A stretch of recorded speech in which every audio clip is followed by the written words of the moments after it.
All right. Welcome to the Beyond Coaching podcast. I've got with me my co-host Max Ada, and we're joined here by Steve Schween, head strength coach at Cienega High School in Vail, Arizona. Steve has spent 20 years coaching in the last 10 coaching at the high school and last 10 building one of the most tech forward high school programs in the country I've ever seen. His room runs Perch, Catapult, ForceDecks, and AMS through RockDaisy. We'll dig into the system behind the results, fundraising that actually works, why he shifted from chasing absolute strength to chasing efficient bar speed, and how he built a real recovery culture for teenagers, how he continues to grow as a coach and leader. And if you work in a high school weight room or want to, this episode is for you. You're going to want to listen to it. So, Steve, appreciate you being on the podcast, man. Man, thanks for having me. I'm excited. I always like to talk about our kids and what we do here. I think it's a pretty special place, and we get to do some really cool things. So anytime I get to preach about our kids and our school, I'm fired up and excited. Dude, Nice. Absolutely. So your school is one of the most tech forward schools. So let's just start there. I mean, how many other high schools, because are you public as well, right? Yeah. We're about a 2,000, 1,900 kid public high school. We're actually situated in Vail, Arizona. So we're just southeast of Tucson. So we're right outside. So we're actually a smaller community as well. Got it. Nice. Yeah. And so I know one of the things like we talked about was a little bit about fundraising, but just start with how have you been able to utilize some of the technology and what have been some of the most important pieces where you've gotten, some more results from the athletes? So over the years, we've tried numerous different ways to try and do some VBT stuff. We tried different Bluetooth stuff, like back when there was output. Back when push. So we had push, we've used output, we used eNode, and our classes run anywhere from 70, 85 kids at a time. And the way we program things, it wasn't working with the Bluetooth. So we use a modified conjugate system. So we've always been doing dynamic effort and max effort, modified max effort type of stuff. And at times, like the kids didn't really grasp the concepts of it. You give kids 50% and they're like, yeah, cool. It's really light. I can move it.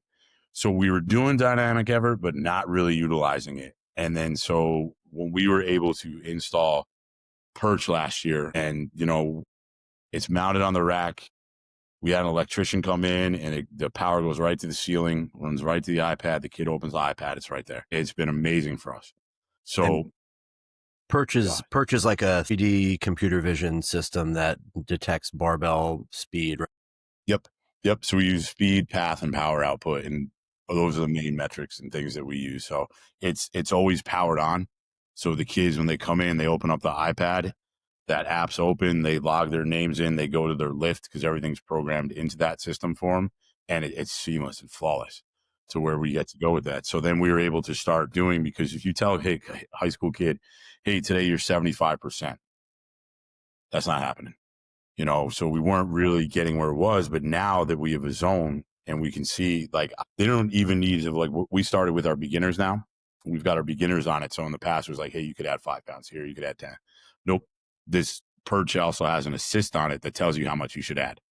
So if I put them in a meter like 0.4 to 0.5 meters per second, they're 0.6 or 7, it tells them how much to go. So actually being able to train on that day with how they feel, because as you guys know, like even you can't tell a kid 75%, one day that could be 90, one day that could be 50. So every day, as long as they're in the zone, regardless of the weight, we're getting an optimal training session, which has been huge for us. They took them a while to understand that, hey, but I did this last week. I'm like, yeah, cool. But you had 4 hours of sleep last night and a monster, like you didn't eat breakfast. You're not ready for this session as well. So having them train optimally for how they are that day has been really, really big.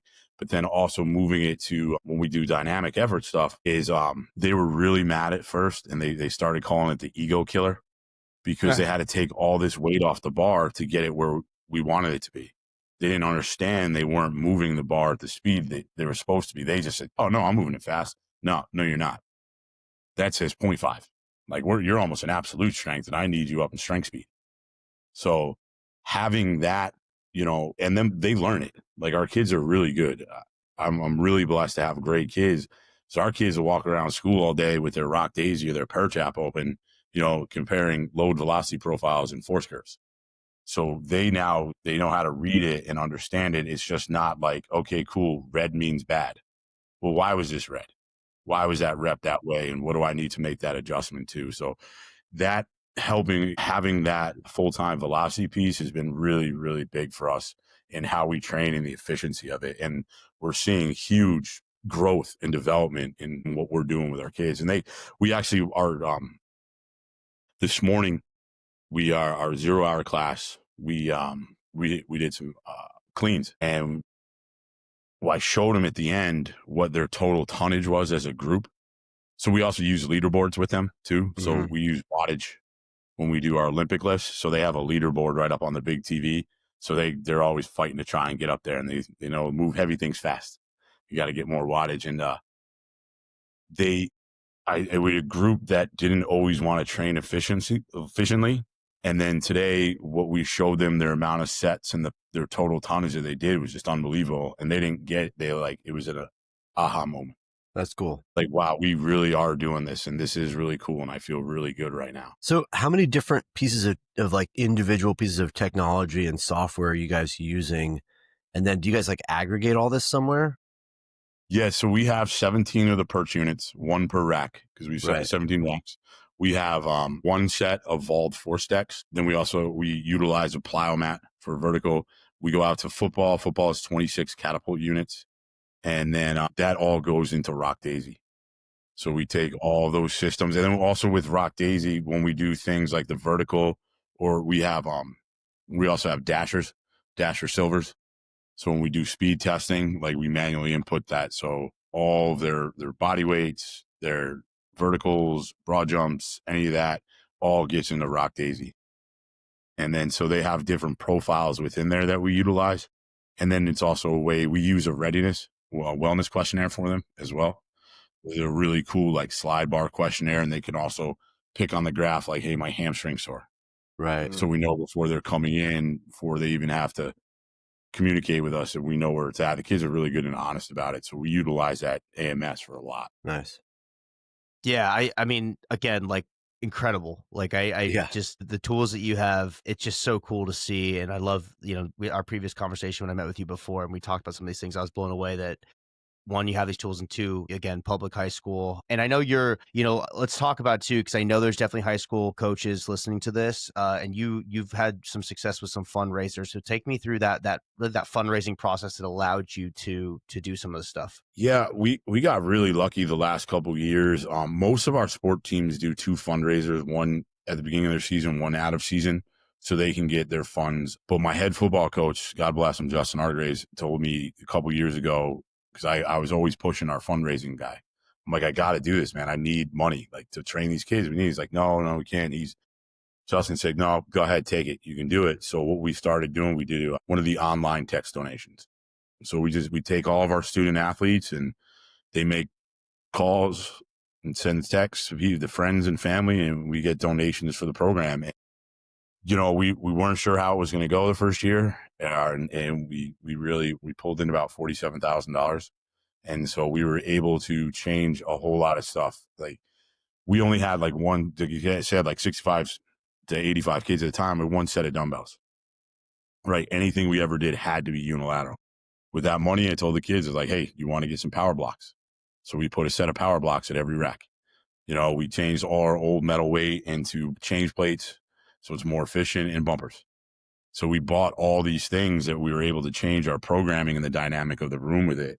And then so when the kids saw that, then the next year, I told them, hey, I want to get Perch. I called up Perch, and they were gracious enough to send us a demo unit, which typically isn't going to happen in a high school. But I laid out my plan for them and how we were going to fundraise.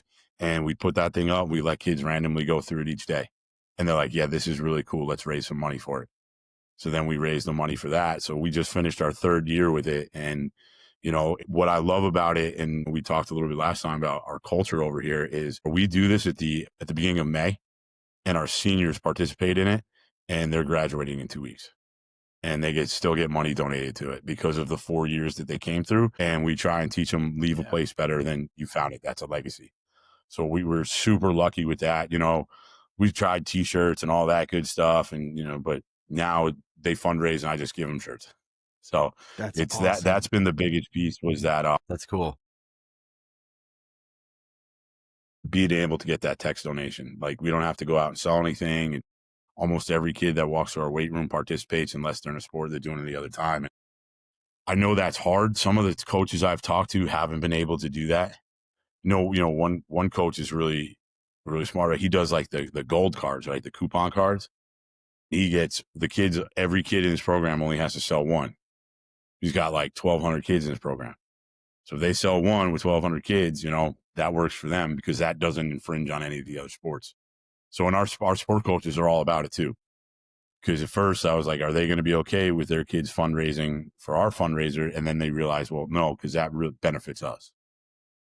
Sometimes I've had in the past, before we started the fundraiser, coaches would donate money to us. Coaches who had it within their funds, they were like, give me $500. Or my baseball coach would say, what do you want? And then that's how I bought I bought a plyomat one year. I bought a Dashr one year. The baseball coach bought it for me because we were going to utilize it with his kids. And that's like, we get to do a lot of really cool things here. And with the fundraising and the technology, and even before I was able to fundraise, I used to go to my principal. I kind of really want this. Like, can you help me out? And then I would just explain why it's best for kids. And as long as it's best for kids around here, we're going to make sure it's taken care of. Absolutely. One of the things you mentioned to me is like you had this like strength first mentality for a long, long time. You switched to more about bar speed and efficiency. Like, what was it that flipped that switch in particular for you? I got smarter. Like I said, I've been here for 20 years and this is my 10th year in the weight room, and I had no previous strength coach, experience before. So this is my one and only strength coach job. I'm a conjugate powerlifting kind of guy, but I knew other things were important. But as that young coach, I say young, I was like 33 when I started. So I wasn't really young, but I was young coaching age. I knew football. I coached football for 15 years. And I just knew we had to get strong. We weren't strong. The kids I came in, particularly, their hamstrings, glutes, and lower back were just terrible. They didn't take care of any of that. And it was like, so we're just going to get strong. We're going to be good. Came in that first year. We won in the spring. We won a softball state championship and a boys volleyball state championship. Wasn't because of me, but we were strong.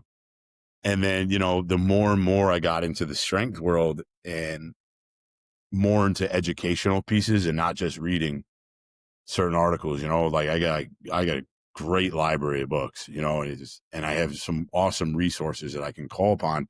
And I started seeing that speed was more important. Power output was more important. And I had to figure out that, hey, cool, absolute is still like, that is the base of all strength. I can't have high power output if I can't move a heavier weight. But as I started putting all those things together and educating more and more, and then seeing some of my kids, we opened a new high school 5 years ago, and then we got a little less of a population. I didn't always have all those bigger, stronger kids. So I had to find a way to make them faster, more efficient, and more powerful. And that's when, I started trying to get into VBT and figuring it out. And like, let's really push this button, figure out the best way to do it. And over the last couple of years, we've kept evolving with that. So what we started messing with not last year, the year before, started doing some contrast stuff. I'm like, okay, if I can keep this kid going really heavy right now, and then we can go contrast with it. And so it was working. We worked really well with our sprinters and our jumpers in the spring. And then so we did it with our football kids. So then I was like, okay, this is pretty cool, but let me go to the source. I'm like, Calditz, he's a big French contrast. Let's figure it out. And luckily enough, I had a friend help me out. I gave him a call and he goes, you got to start going performance pattern cycling. I'm like, all right, what is that? So then we started messing around with it. So we took our version of contrast and performance pattern and for the way our population with our kids, and we put it together with all these different movements, and it started changing a lot. And what we also did was so in our power lifts, whether it's a max effort or a dynamic effort, we're going on the bar speed. And when we do our Olympic lifts, we look at wattage. Because sometimes if I give them the speed, if I say like, cool, the clean's got to be 1.75, whatever it may be, snatch 2.2. Well, then that 175 turns into 2.2, and there's like 45 pounds less on the bar than they should do. But if we got them looking at their force curve and their power output, then we were becoming more efficient and moving better. So then we started saying to them last year, the cool thing is like, move heavy things fast. And just because you can doesn't mean you should.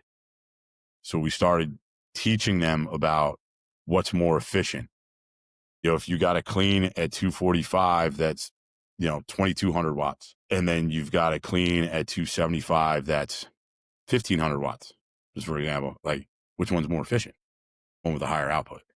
So we kind of got them into that direction, and they started moving better. So we still, like, with our beginning kids, we're tempo right now. We put them in tempo on a squat. So we build that good pattern, and then we get them strong really fast.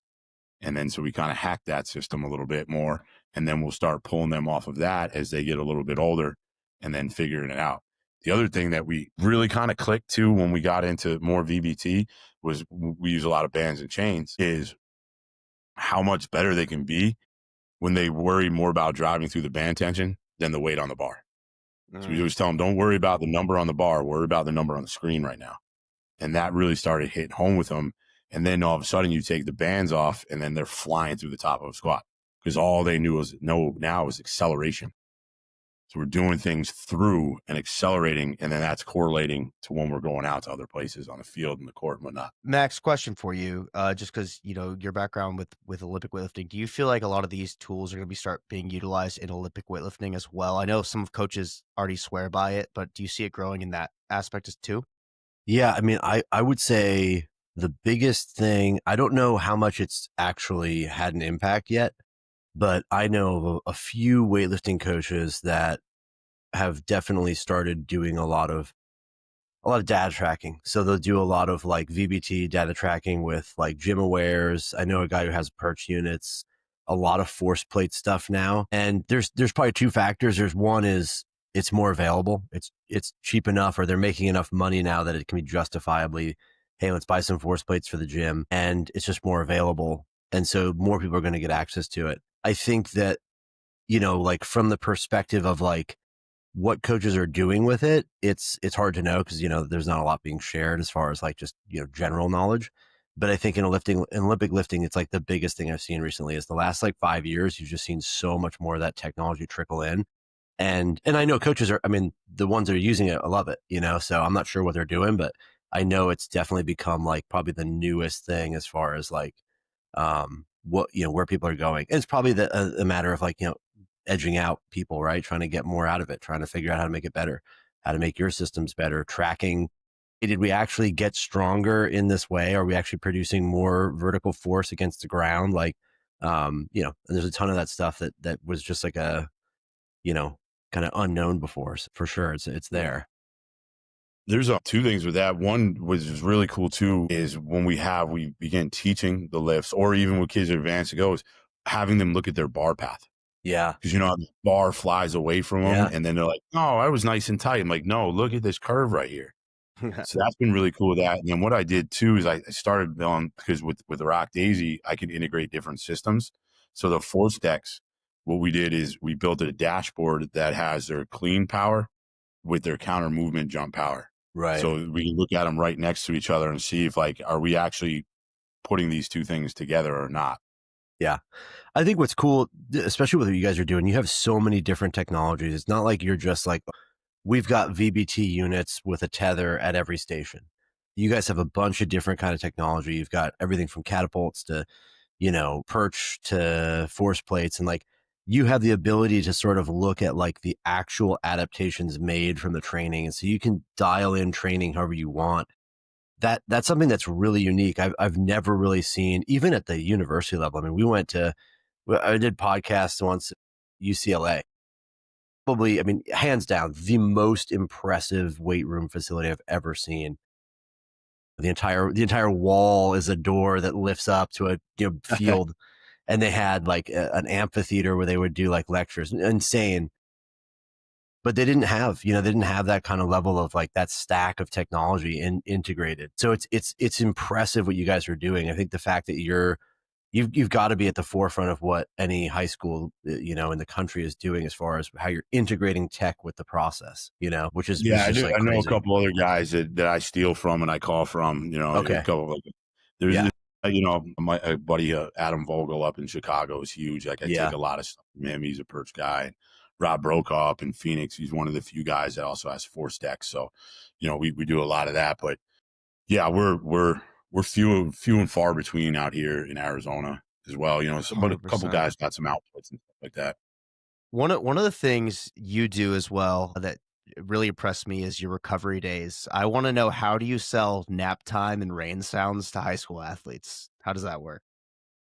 That's got to be the easiest thing ever, actually, because they don't sleep enough. But so today was actually our recovery day. So we actually we sat this is the first time we talked about it with our beginning kids.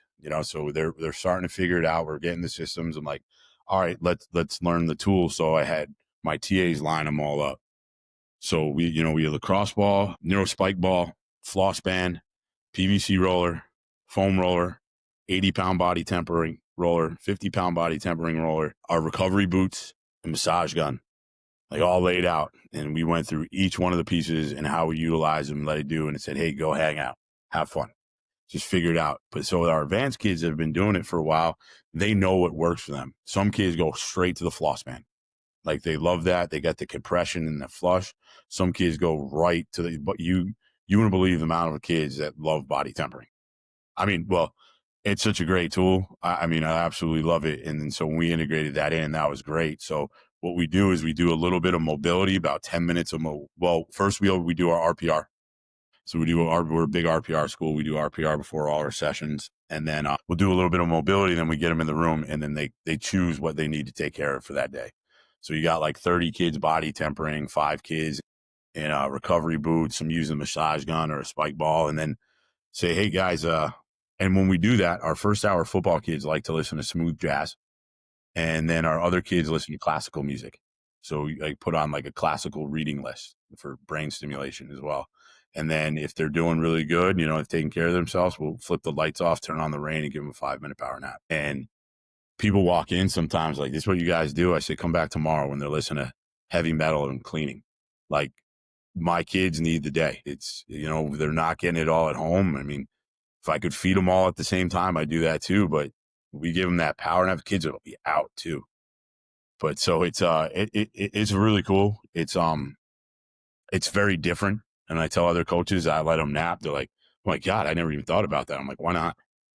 Like that's part of what we do. We can only control, the 45 minutes we're lifting with them a day. But if I have that opportunity to let them rest, recover, and take a quick nap and re-energize them for the rest of the day, I'm all in. And everybody around here, the adults wish they could do it, but that was an easy sell for them. Yeah, again, like looking at you, I'm like, this doesn't look like the type of coach that says, all right, guys, it's nap time. I'm just saying, like, you don't scream nap time when I look at you. So I just think that's it's super cool. It's super cool. I mean, I played football, Hell Week, like we never recovered. It was just train harder, go throw up in the trash can, work harder, move more, and do more. And it's funny because at that time I was already consuming content from places like Juggernaut, like Max, and like so I started to actually be the kid where I sort of was like kind of an asshole to the coach at the time, being like, this isn't right. Like, I know this isn't correct. And it's funny, is like I was kind of right, but also like super disrespectful about it.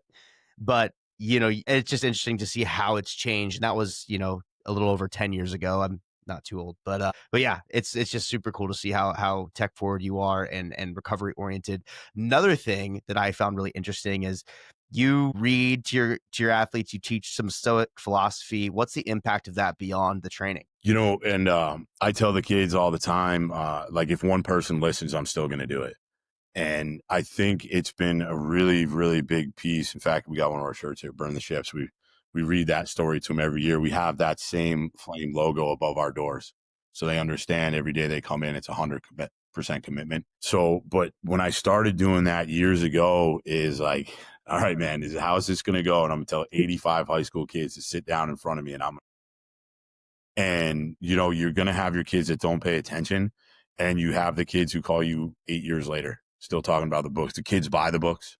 Kids borrow the books from me. It's really cool. Like today, I read them. Today, and sometimes it's just like quotes that I read.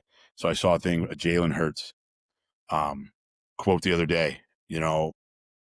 and, not caring about stats, being a team player and, just little things like that. And sometimes I'm like, should I really read this? Should I be reading them Viktor Frankl? So we'll read them Viktor Frankl and explain the whole story about how he came up with his philosophies while being in a concentration camp. So we also we mix some things together. So we're going to get I'm not just going to read them Stoic philosophy. We're going to explain who Marcus Aurelius was and why this was so important to him. But we used to have block days. So when we had block days, I would read chapters of books, like Chop Wood, Carry Water. We'd wind up going through that whole book. But now we use shorter little stuff. So main book, we pull things from Weight Room Wisdom all the time. The Maxwell Daily Reader, the Daily Stoic, and if I find quotes, we're just going to read it, and we want them to take it away. Are they going to listen to every lesson? No, but if they hit one per year and it resonates with them, we tell them about the multiplier effect. So if I can read something to you and you take it away about how you can grow and develop, you can then take that lesson to somebody else. You can take that to your friend. It doesn't have to be an adult telling you something. You could help somebody else learn. Then they help somebody else. And then down the road, we're just making better people as we go. So that's the whole goal with that. And, we do a lot of weird, crazy stuff, but the kids know we care. I'm going to take time to sit down and read to them. And, I apologized to them last spring. We didn't get as much in. And some kids wait for it. I'm I walk in, I'm come on over. And yeah, story time. And then, so we want to make sure we get that as much as we can. But sometimes with the bell schedule, trying every week, and sometimes we miss a week here or there, but they have their favorites. I have my favorites. We read always going to bring certain ones back. If you ever hear the story about the coffee bean, the carrot, and the egg, how you put a coffee bean in water and it goes in hard. Sorry, let me back up. The coffee bean is the end, sorry. You take a carrot, you put it in water, it goes in hard and it comes out soft. And you put an egg in, it comes out rubbery, change. But the coffee bean goes in and it changes the water. So adversity is going to come at you, and you have the choices and decisions on how you react to that adversity and how is that going to go for you. So that's always I had a kid quote that one time in a post-game football interview. I was all fired up. That's so, good. You got to hope that they take things away from it. And sometimes instead of giving them a lecture and just reading them a short story, it resonates. God, man. I'm pumped. I want to go train in your weight room now. Yeah, that's super cool. Man, anytime you want to come to Vail, we'll have you. I love that, man. Obviously, today's day and age, teenagers they grew up on phones. They live on their phones. They grew up on technology. How do you teach presence and intent to teenagers in today's day and age? So that's our goal of the day. In fact, actually, we have bracelets that say "Be present with intent" that all our kids get. So we teach it to them in our beginning kids in 3 stages, right? We bring them in and we say, your first goal of the day is be present. Why do we have to be present? Because that's we need to be right here, right now. Whatever happened, we can't change. It already happened. It's not going to change. It's already there. Whatever's going to happen in the future is going to happen. We can't think about that. We need to be where we are right now. And that's because of, your phone generation. We're not focused on that. I need you here now in this gym, here now in this weight room. So we have an understanding of what we're doing. We can only control the now. And that's where we need to be. And then when we go from there, once we kind of get those kids dialed in a little bit and they understand, okay, I'm here. And you start to see it. They kind of, from the first, they're they come in with your posture. The next thing you know, they're present. Got shoulders up, we're postured up, we're ready to go. And then we got to figure out how to be intentful, because nothing works if we're not intentful. Good, we're here. We're focused on what we need to do. Now I have to have intent. When I move that bar, I have to have violent intent. Okay, if I'm doing world's greatest stretch, I got to have intent to try and get the straightest lines I can and push that hip out. Because if I'm just doing it to do it, I'm not doing anything. I'm not getting any better. But why do we need to be present with intent? We need to be present intent so we're better than yesterday. Because that's our ultimate goal. So I walk in every day, whether the class, and I say, "Good morning, 0 hour." They say, "Good morning, coach. How are you doing?" They say, "Good, coach. How are you?" Well, I'm good too. What's the goal of the day? To be better than yesterday by being present with intent. We say it every single day. Sometimes kids say it to say it, and then sometimes kids mean it and they live by it. I've had kids get that tattooed on them. It's Wow. crazy. I've had burn the ships and present with intent. And that's what we're hoping that lesson comes through them. Why are we here right now? Why are we doing it? Because we want to be better. And that's all. And I tell them too, is that, do I want you to be better here in the weight room today? Yeah, of course I do. But maybe that's not it. Maybe you're better in math class today. Just as long as you as a person are growing in some small way and aspect every day, we're going to continue to progress and get better. And that's our goal. So yeah, that's our goal of the day. Nice. That's incredible. That's cool. I know you've even had kids, I think if I remember correctly, like invite you to their weddings and stuff. You've stayed obviously in touch with a lot of kids. What's the biggest life lesson you hope every kid takes with them after graduating from your program? Just be a good person. Just be a good person. Find a way to help other people and be successful in whichever way you want it. Like if you want to be the best welder in the world, go be the best welder in the world. If you want to try and be a pro athlete, be a pro athlete. But be happy in what you're doing and just be a good person and help other people. We have an athlete attitude chart up on our wall, and we talk about being complacent, being compliant, or, compelling. And we saw, that's going above and beyond. And when we first explained that to him, it's not going to another session. That's not doing 10 reps when I ask you to do 8. That's holding the door for people, picking up garbage instead of just walking by it, sitting in the front of a classroom and answering questions. It just being a good person. If that's the one thing we can really do, like getting a kid strong is easy. That's easy. We can all do that. We go back to absolute strength days and figure that out. But how do we get them to grow? And I think that's the biggest thing that people don't understand about what we do is between the goal of the day, we have them journal sometimes and do self-reflections, which is hard. It's hard for us as adults. It's hard for them sometimes too to look inside. And they're super honest about it when they figure it out. These are the things that we do that's not just a weight room. Like we talked about the last time, right? We got a board out right now. Today it's a 1 board. Last week it was a 2 board. That board sits with the handle to the left. Only because I want them to remember that detail. We want them to remember small things build to big things. And it's not all going to happen at once, and take your time and deal with it and focus on details. And that's how we become better. And that's how we help other people. Man, that is so Incredible. cool. That's such a cool, like, you're like truly a coach in that you're not in there just punching workouts in, giving cards out. Hey, here's what you do. Excuse me, get it done, do this, do that. It's like a level of detail that must be through and through. I mean, the fact that you all this tech, all the integration, everything you're doing, but even like you said, handle to the left. It's like teaching people the hygiene of how to like train and how to be a better person, right? And just like this is the foundation, like lifting, getting strong and training for sport is the foundation for any kind of self-improvement. Is super cool that you've, you can tell you put a lot of your heart and soul into that. Yeah, I'm blessed, man. I get up every day fired up. Like I yell at the kids. I tell them all the time I'm going to find a new job, but they know I'm not going anywhere. This is, Yeah, I keep them in think line the high too. school spot is so important to be there. Like yesterday, I did a call with one of my former athletes who's now he's a GA, and they just got GPS and they didn't really know how to use it. Okay, graduated 3 years ago. Here I am teaching him how to read GPS data. That's awesome. that those relationships that we build are awesome. It's worth every moment of it. And I think that's what's special about what we get to do here, especially in the high school. Like I see the kids for 6 weeks in June before they step foot as a freshman on campus. And then we're together for 4 years and then hopefully beyond. And I think that's what most people don't get about what we do. Like that sets and reps is one thing, but it's about people. Where does that Definitely. come from? Like what in your past, what in your, like, where does this come from?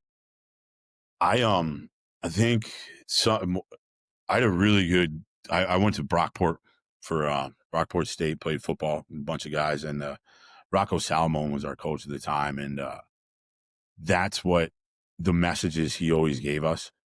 We've actually, Elite FTS made a desktop wallpaper for Nate Harvey with one of our with Salomon's quotes. And it's all about when you leave here and when you walk around in that jersey, be proud, to be a Brockport football player. And we want our kids to walk around proud. Like so many of our kids walk around in that Cienega shirt, and it's super important to them. And I think I took a lot of lessons from him. He put a lot of faith in me in some tough situations. And then I just got some really good people I've leaned on over the years. My buddy Nick Cornell up at Campo Verde in Phoenix, he's the reason why I started reading. he was telling me about how he used to tell his kids stories. And I was like, God, that's brilliant. Let's get out of absolute strength and meathead world and, start taking these inner values that I feel, but let's express them on out. So that's how some of that's developed. There's other people pushing. My girls soccer coach, Tony Torres, he's one of the best character builders I've ever seen. And he lets me come talk to the girls. He actually named an award after us. It's a Steve Schween Be Present with Intent Award that I get to hand out at his banquet. This is awesome. He let me open up to the girls one day about my path and things that I did wrong and how I got here. And I just think that that's super important. And so there's been a couple people along the way that kind of pushed me in that direction.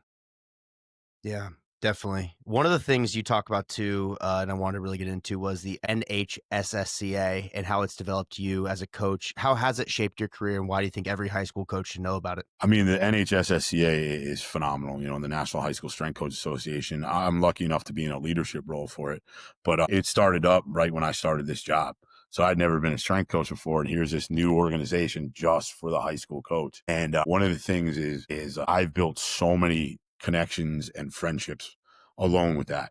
Just people that I can call on if I needed a friend or if I needed to learn something from. And, we say one of our things is #family. It truly is. And that whole networking piece and being able to call upon people just to help you out has been amazing. But one of the things that we've done in the last few years is we've developed our own certification.